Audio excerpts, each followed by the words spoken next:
10, an unbelievable crash landing here at the Des Moines airport. We have exclusive video as the plane belly lands on the runway and the sparks fly. Plus, a car versus semi accident just south of the city sends one person to the hospital. And the Drake Bulldogs take off their Cinderella slippers and put on their dancing shoes. They're headed to the NCAA tournament. You're watching KCCI Channel 8 Des Moines, Iowa's news leader. Now, KCCI News Channel 8 at 10. Good evening. Thank you for joining us. Sparks were flying at the Des Moines airport tonight as a plane hit the runway. Todd Magel joins us live with the exclusive video. Todd? Steve and Stacy, the plane came down, crashing down here just behind me. We're at the corner of Fleur and McKinley on the north side of the airport here. And you can't see it, but the plane is actually still on the runway here. Take a listen now. Here's what it looked like and sounded like just before news time.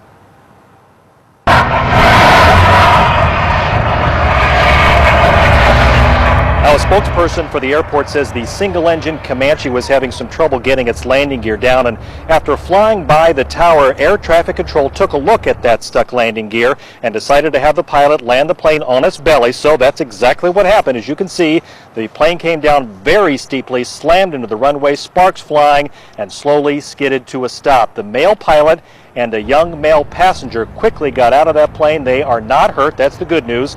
Their names, though, have not yet been released, but we do know that the pilot and the young male person are from the Des Moines area. And Steve and Stacy, we don't know how much damage was actually done to the plane, but as you can see, slamming down very hard, lots of spark. We assume there is quite a bit of damage. Yeah, Todd, you were there. I know you were stunned by this. How unusual is this kind of landing? You know, it's not as unusual as you think. We found out tonight the airport says when they do have a problem with a landing gear like this, they recommend a belly landing, and that's they did. It looked like a textbook case.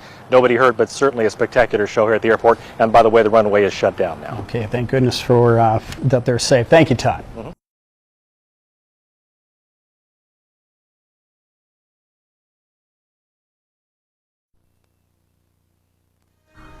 Coming up at noon, News Channel 8 captured a dramatic belly landing at the Des Moines International Airport on tape.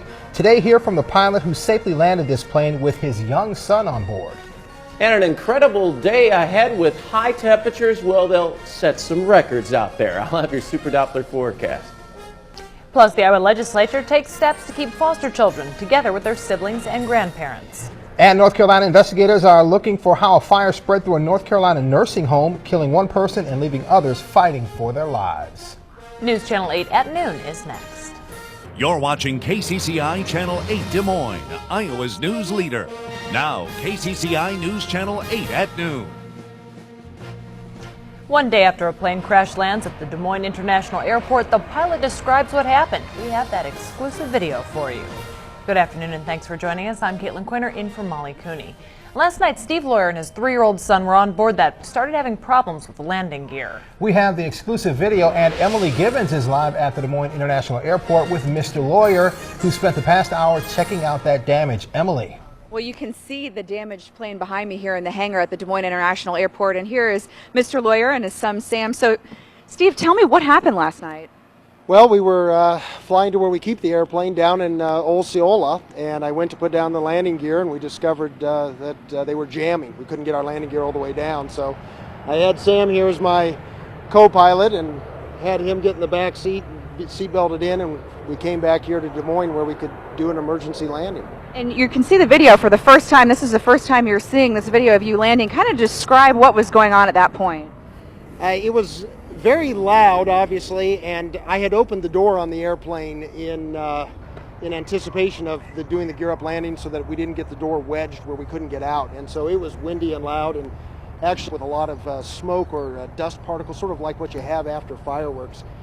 Quite a ride. I really didn't see the sparks like what I'm seeing there on the monitor because they're all behind us, but it was a scary ride. But I see Sam has a little scratch on his nose. You said that's the only injury you have, right? That's our only injury. Sam, once I got him buckled into the back seat, he's got a little scratch right here on his nose. Once I got him in the back seat, he fell asleep, and so I decided to leave him asleep. I figured he was safer that way, but he had his face on the armrest, and so when we hit it gave him a little scrape on his nose.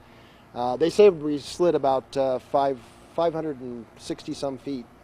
And this plane is, you said, about 45 years old or so. Are you going to be able to fly it again? Probably not. It's probably totaled. It's 41 years old. It was built the same year I was. And my father bought it brand new, and I rode in it when I was Sam's age. You know, sometimes don't end up this well. You know, the ending was a very happy one. Describe how you feel that you were able to get this down safely, especially with your son on board. I'll tell you what, I kept thinking that his mother would never let me live it down if I didn't bring him back safe, so that was my first consideration. The plane's replaceable, but he's not, and I guess I'm not either. And Sam was telling me earlier how the plane landed. Can you tell us how the plane landed? Can you say what again? On the belly. It landed on its belly, didn't it? Well, we're glad you guys are all right. Thanks so much for taking the time to talk with us. And, of course, we'll have much more on this coming up tonight on News Channel 8 at 5 and 6. Emily, thank you very much. Truly an amazing story, and definitely one lucky father and son. Emily, thank you.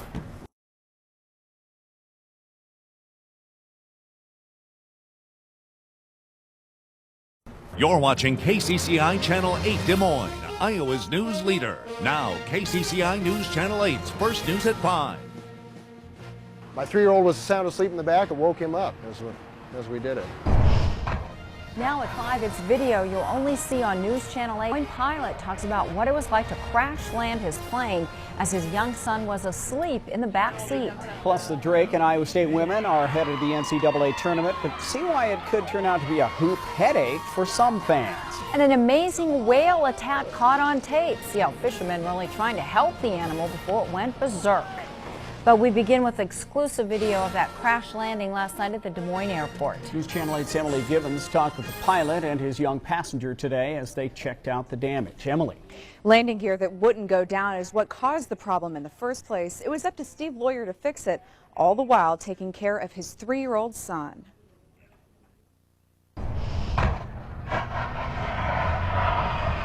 It was a pretty good jolt when we hit, and then just the loud noise. He woke up and started crying. You want to get in the airplane with me? Yeah. Yeah, let's get in. Hours after the crash, and 3-year-old Sam Lawyer has no fear climbing back into the damaged plane. Do you remember where you were sitting yesterday when we landed? Yeah. Monday night, as his dad tried fixing the landing gear from the cockpit, Sam was in the back seat, sound asleep. Steve moved him there once he knew the landing would be bumpy. I moved this seat all the way forward, and I have an oxygen tank that hangs on the back of this seat, which I took off and I laid down. I didn't want there to be anything that if we hit hard, because he would come forward, I didn't want him to have anything he could hit his head on. A bump on Sam's nose is the only injury from the entire flight.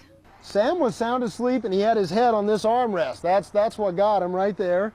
The 40-year-old plane is another story. It has a bent propeller, a busted front window, and underneath is probably beyond repair. On his belly. The plane landed on its belly, huh? If it weren't for his dad and the crews on the ground, it likely would have been much worse. Steve has hundreds of hours flying the plane and says he just followed what he learned in flight school.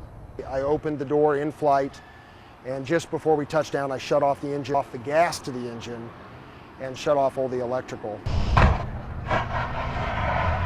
As we were skidding, I knew we were going to be okay as long as I got us out of the airplane fast. Steve says he could not see all those sparks flying as they were landing, but the cockpit filled with some smoke and smelled like firecrackers when they were landing, as you can see there. As soon as they got out of the plane, Steve says emergency crews were right there to help them. Steve? Okay, Emily, will Lawyer be able to fly that plane again? Sounds like it's very special to him. Yeah, it is special to him, but they don't think that they will be able to fly it again. That plane is as old as he is, about 41 years old. So it's a very sentimental thing for Steve. We'll tell you about his first flight in that plane when he was just 1 month old, coming up at 6. Okay, Emily, thank you.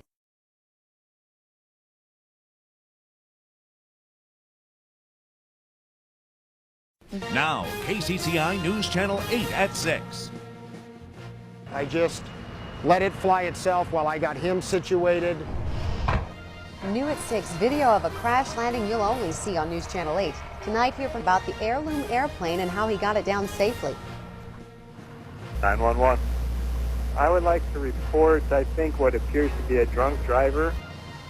Plus, callers try to help police track down an erratic driver, but see what worked against efforts to prevent this crash. And see how Walmart went Dutch to get a one-of-a-kind store built in Pella. Good evening. Thanks for joining us tonight. Circling high above central Iowa, a Des Moines pilot had to make decisions last night to save himself and his young son. And tonight he talks to us about those decisions and how he got the malfunctioning plane down safely. We have the exclusive video of the crash landing. News Channel 8's Emily Gibbons has the story. Last night above Des Moines, the landing gear was stuck. It was up to Steve Lawyer to take care of the plane and his 3-year-old son.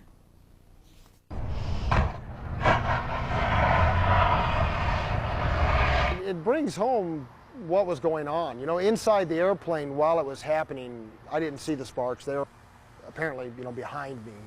I just heard the loud noise and the wind and suddenly the smell of like fireworks having been shut off, the smoke in there, and then you're hurrying to get out. Daylight shows the damage on the outside. Monday night, Steve Lawyer only knew the anxiety on the inside. When I got really nervous was when I realized, I had my 3-year-old there with me. He's flying with me. Steve put the plane on autopilot and moved Sam away from the controls in the front seat and put him in the back when he realized the landing would be bumpy. I moved this seat all the way forward, and I have an oxygen tank that hangs on the back of this seat, which I took off and I laid down. I didn't want there to be anything that if we hit hard, because he would come forward, I didn't want him to have anything he could hit his head on. Sam eventually fell asleep back there, not knowing his dad was up front figuring out how to land the plane safely.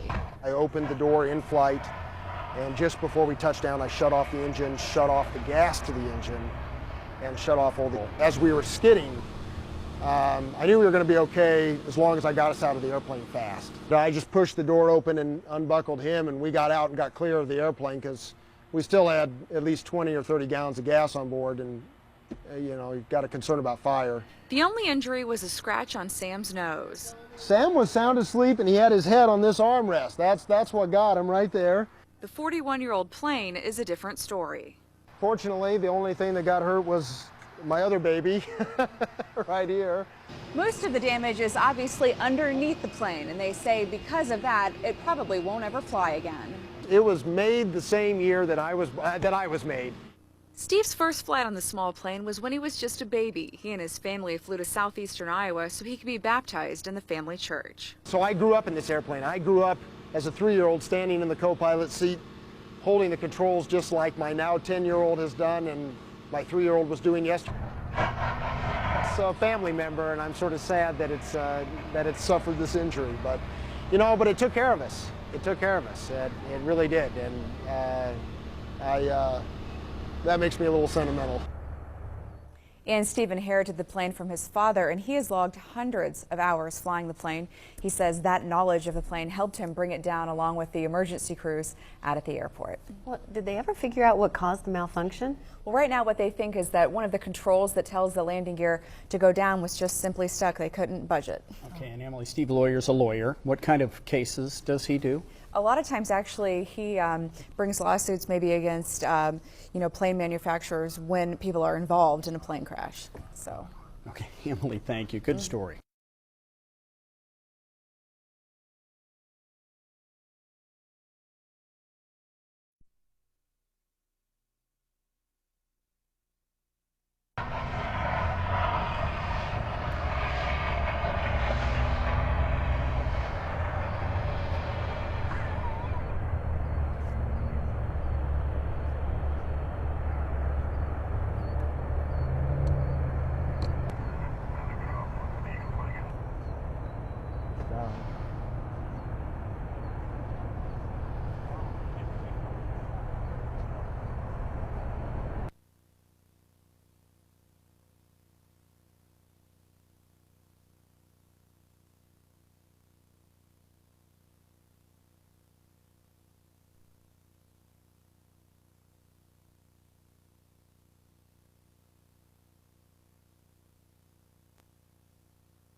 Oh, okay. You want to get in the airplane with me? Yeah. Yeah, let's get in. Let's get in. It's a little bit taller than it normally is right now because it's up on these jacks. Here we go. Do you remember where you were sitting yesterday when we landed? Yes. Where were you? Right there. Yeah, sure. You can. I can open that little window if you wanted. You need a step ladder or something? There is a step ladder right here. And bend down right there. Now show, where were you sitting? Can you point where you were sitting? You were sitting right back there? Is that where you were? Yeah. Yeah? You want him to go back there? You want to see? He's not afraid. He's ready to fly again. That's where he was. Sit down. Now you're being goofy now. Can you sit down the way you were? Yeah? Where's your seatbelt? Where's your seatbelt? There's your seatbelt. There's your seatbelt. Right there. I'm a baby goofy guy. Buckle in. I'm a baby goofy guy. What I had done is I had moved him from up here back there, and I moved this seat all the way forward, and I have an oxygen tank that hangs on the back of this seat, which I took off and I laid down. I didn't want there to be anything that if we hit hard, because he would come forward, I didn't want him to have anything he could hit his head on. And then I slid my seat all the way back. I have a shoulder harness for the front seats, but I slid my seat all the way back because in airplane crashes, one of the primary things that happens is the head hitting the yoke. Fortunately, I know this because I'm a lawyer that handles airplane crash cases, you know. So I slid my seat back, I opened the door, and the door would stay open about that far in the wind. Got very windy in here. And then as about the last 200 feet, I turned off the engine, killed the mixture to the engine, turned off the fuel flow to the engine so there wouldn't be a fuel flow for fire purposes. And then after we hit, I killed the electrical power. And we hit a little bit hard. We sort of slapped down a little bit. That's why the plane has got a little bit of that wrinkling effect on a few places. But what? Sam was sound asleep, and he had his head on this armrest. That's what got him right there.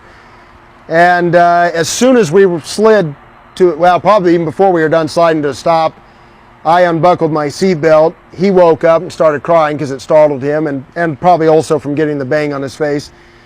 And I just pushed the door open and unbuckled him, and we got out and got clear of the airplane because we still had at least 20 or 30 gallons of gas on board, and you know, you've got a concern about fire. So we got away, didn't we, Sam? Yeah? You ready to get unbuckled? Fly again.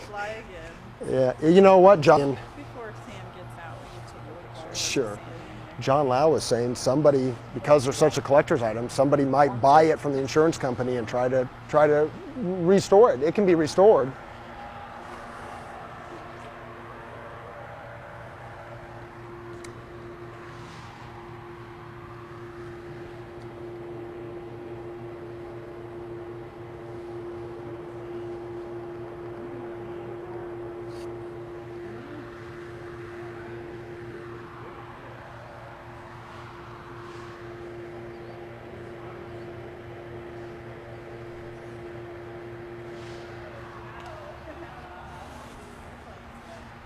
I'm gonna wait because I don't want to. Yeah, if it had been Matthew, your older son. Shield out. Sam? Sam, sit back for a second. He wants to take a picture of it with the seat back, okay? You can see down here right there. Curled up and hit the exhaust pipe. Yeah. Look at that. It's just rolled around.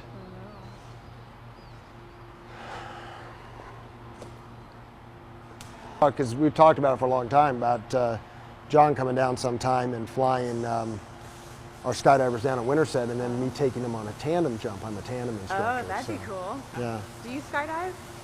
I've done it a couple times, but it bothers my ears, so. Oh. About 10% of women, their Tell me again what happened last night. You knew the landing gear was not down or was not working. Yeah, my landing gear, I went through the emergency extension procedure down at Osceola where we had intended to land, and it was not going down. There's a manual way to make the landing gear go down, but it was bound up. So at that point I had my 3-year-old boy with me, and I decided that we better come back to Des Moines with emergency vehicles. My wife Sarah was waiting for us at the Osceola airport, so when I called the Des Moines tower and declared an emergency, I asked them to call her on the cell phone and tell her we were having trouble with our landing gear. I asked the gentleman not to cause her to be too alarmed, and so she started driving for Des Moines, and we flew back here to Des Moines. Did a low pass down the runway so that all the emergency vehicles were lining the runway so that they could look to see what the status was of the landing gear from the outside for me, and they confirmed that the landing gear was most of the way up and it wouldn't extend any further. So at that point we knew I knew I had to land the airplane with the gear up, and they basically closed the runway, closed the airport for me so I could come around and put the airplane down. It's pretty dangerous. Yeah, I mean, big concern of course is losing control of the airplane while it's happening. I was glad that all of my gear were up instead of one down, because that was dangerous. They'll slide in pretty good on their belly, not that I've done it before, but big concern being fire, or getting trapped in the aircraft. So I opened the door in flight, and just before we touched down I shut off the engine, shut off the gas to the engine, and shut off all the electrical. And we slid in, and my 3-year-old was sound asleep in the back. and woke him up as we did it. I'm just going to switch sides. Sure. Yeah. Can you stand maybe kind of up against? And am I talking too long for each question? Do you want to get more questions thrown in? You're absolutely perfect. We have plenty of time. So. Sure. Okay, go ahead, Emily. Thanks, So, Rob. What on earth is going through your mind? You have your 3-year-old son in the back, and that has to be your biggest concern, obviously. Yes. I thought about that afterwards. It's amazing that had I been in the airplane alone, I would have been thinking, okay, how am I going to get myself down safe? And it was a totally different line of thinking. It was, how am I going to get my son down safe? And you just think in terms of, I got to get him back safe. And so, fortunately I had time to. Is that the door signal? I don't know. We're rolling again. Okay. So your concern was obviously your son. And Right. Making sure we got him back safe. Yeah. And so, fortunately, the only thing that got hurt was my other baby, right here. And you can see we did a pretty good number on her. But when you saw that video for the first time of the sparks and everything, what's going through your mind when you see that for the first time? It brings home what was going on. Inside the airplane while it was happening, I didn't see the sparks. They were all apparently, behind me. I just heard the loud noise and the wind, and suddenly the smell of like fireworks having been shut off, the smoke in there, and then you're hurrying to get out. It makes you realize, looking at that, what the potential fire risks, are, because fortunately I didn't have very much gas in the airplane. The airplane can carry as much as 130 gallons of gas, and I only had about 20 gallons of gas when I landed. So that was a blessing not to have it loaded up with fuel that could have, made it a bomb. When you're up there and you first realize, okay, I've got a landing gear problem. Are you calm? Are you still calm at that point? That, okay, let me just go through in my mind what I have to do and everything's going to be okay? Or do you start to panic when you see that light come on? I didn't panic. When I got really nervous was when I realized, I had my 3-year-old there with me. He's flying with me. When we're up in the air, I let him stand up in the co-pilot seat so he can look out, and of course we get him down and buckled for takeoffs and landings. And so when I put down the landing gear, everything was normal until it bound up. And then even then I thought, okay, I'll just do the emergency extension procedure. I'll just manually extend the gear. I've done it before, but I know how to do it. And when that wouldn't work is when I got pretty nervous. And that was the point in time where, the nice thing is, with an airplane, I had the fuel, I could put it on autopilot. I just let it fly itself while I got him situated. I spent about 10-15 minutes trying to get the gear down, trying various maneuvers to make the gear come down. And then I had the time to sort of collect myself during the 10 or 15 minutes it took to fly from Osceola to the Des Moines airport. and start planning my steps.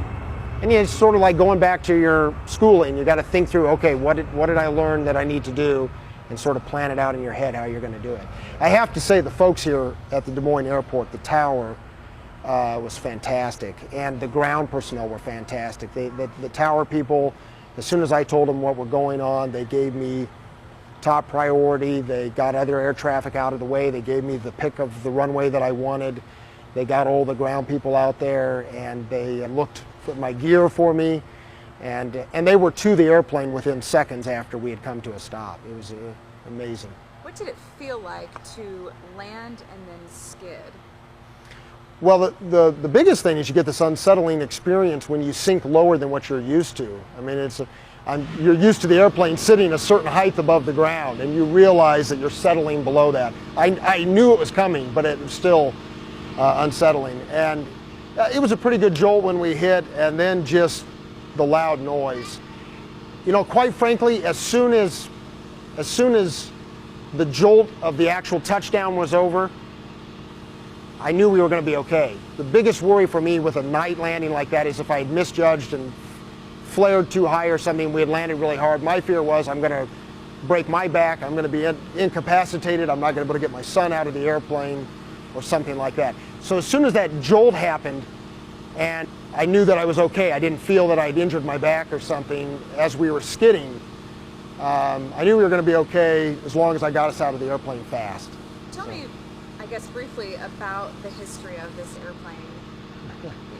This airplane, yes, it is. It was made the same year that I was made. My father bought it new in 1965, the year that I was born. It's a very rare airplane of its type. It's a collector's item.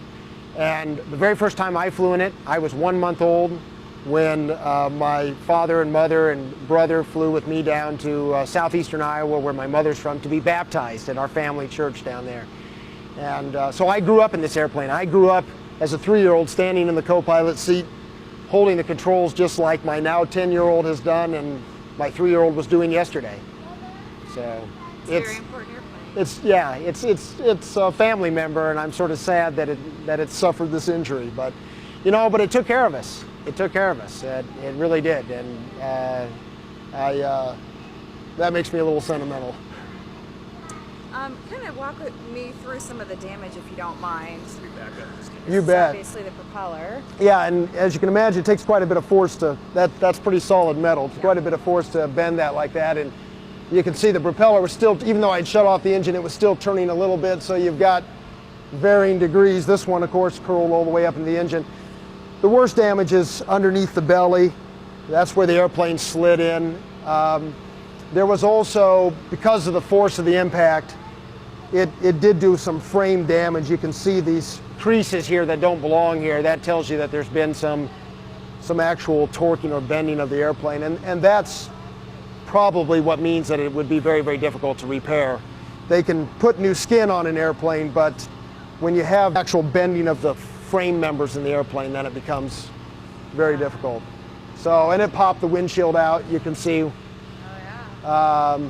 So, and the door now, this is the other thing that tells you that there's been some frame damage done to it, as the door won't close. I'm glad I opened that door. We might not have been able to get out had we not had it open before we landed. Right. So.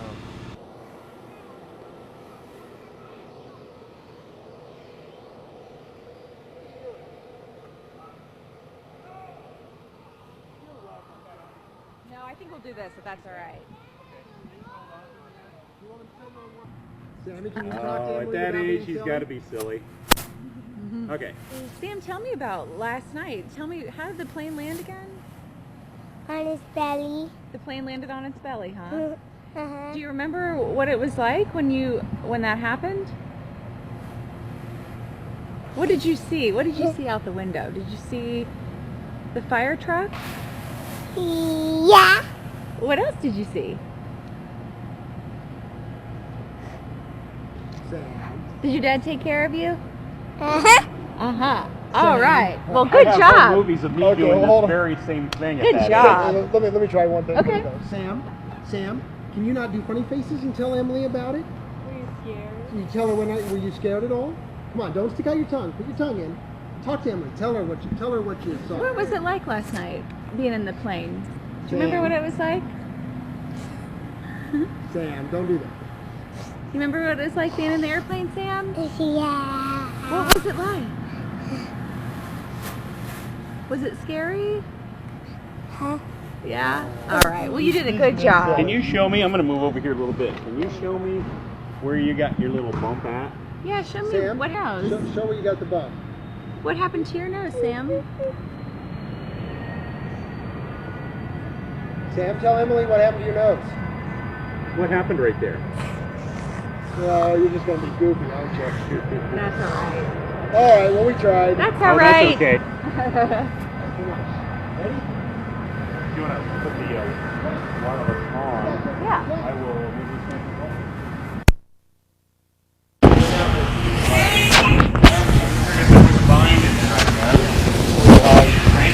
See his reflection. The problem is, if you can see his reflection, Aha. you can see his reflection in that camera, he's going to start hamming it up.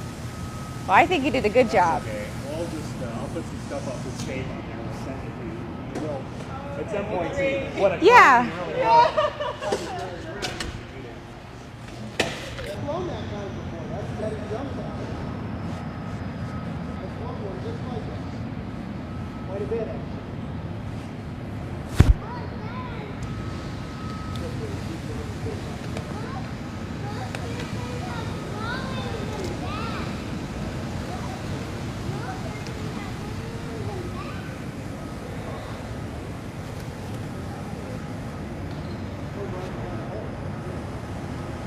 All right, I'm going to put you down. Heavy, heavy.